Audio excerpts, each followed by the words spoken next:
नमस्कार स्वामी भक्तांनो, आपल्या सर्वांना गुढीपाडव्याच्या हार्दिक शुभेच्छा। आज आपण जाणून घेणार आहोत गुढीपाडवा का साजरा करतात, गुढी कशी उभारावी, पूजा कशी करावी आणि कोणते मंत्र म्हणावेत ज्यामुळे आपले जीवन सुखी होईल। त्यामुळे हा व्हिडिओ शेवटपर्यंत नक्की पहा। गुढीपाडवा हा हिंदू नववर्षाचा पहिला दिवस आहे। या दिवशी ब्रह्मदेवांनी सृष्टी निर्माण केली असं मानलं जातं। भगवान रामांनी रावणावर विजय मिळवून अयोध्येत परत आल्याचा दिवस म्हणून हा सण साजरा केला जातो।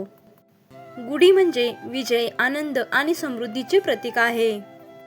त्यामुळे गुढीपाडवा या सणाला विशेष महत्त्व आहे। 3.5 मुहूर्तांपैकी एक मुहूर्त म्हणजे गुढीपाडव्याचा आहे। त्यामुळे हा दिवस अत्यंत महत्त्वाचा आणि पवित्र दिवस मानला जातो। तर ही गुढी उभारताना आपल्याला कोणकोणते साहित्य लागणार आहे ते पाहूया। यासाठी आपल्याला एक बांबूची काठी लागणार आहे, एक रेशमी कापड आणि कडुलिंब आणि आंब्याची पाने लागणार आहेत आणि साखरेची माळ लागणार आहे।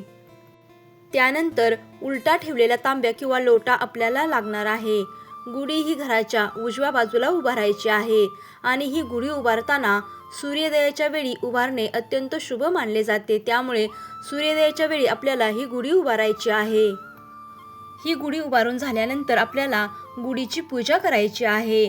सर्वप्रथम आपल्याला गंध, अक्षदा अर्पण करायचे आहेत आणि फुले अर्पण करून अगरबत्ती आणि दीप लावायचा आहे।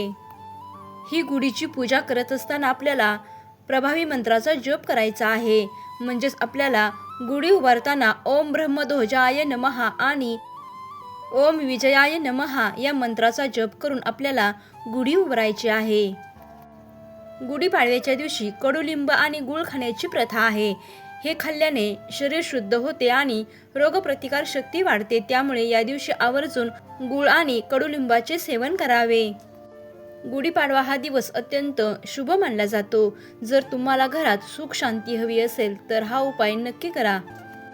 गुढीपाडव्याच्या दिवशी सकाळी स्वामी समर्थांचे नामस्मरण करा। श्री स्वामी समर्थ हा जप 108 वेळा म्हणा। यामुळे संकटे दूर होतात आणि मनोकामना पूर्ण होतात। आपल्या सर्वांना पुन्हा एकदा गुढीपाडव्याच्या हार्दिक शुभेच्छा। हा व्हिडिओ आवडला असेल तर लाईक करा आणि चॅनेलला सबस्क्राईब करा। धन्यवाद। श्री स्वामी समर्थ, जय जय स्वामी समर्थ। अशाच भक्तिमय व्हिडिओसाठी चॅनेलला नक्की सबस्क्राईब करा। धन्यवाद।